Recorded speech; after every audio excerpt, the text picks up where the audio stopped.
Did you know that one teddy bear's mistake turned into the most magical birthday surprise ever? Benny the teddy bear was playing with balloons when one special red balloon slipped from his paws. But instead of floating away, it started multiplying in the bright blue sky. Two balloons became four, then eight, then dozens dancing above him. Benny chased them through Cloud City, bouncing on fluffy white clouds while counting each colorful balloon. Red ones, blue ones, yellow ones too. Can you count with Benny? 1, 2, 3. The balloons led him across Rainbow Bridge, where purple and green balloons joined the parade. Finally, they all gathered in Balloon Meadow, forming amazing shapes and patterns.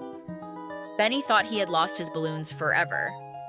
But then forest animals appeared, clapping and cheering surprise. Each balloon carried a birthday wish just for him. The runaway balloon wasn't escaping at all. It was gathering friends for the best party ever. Sometimes the best surprises come from happy accidents.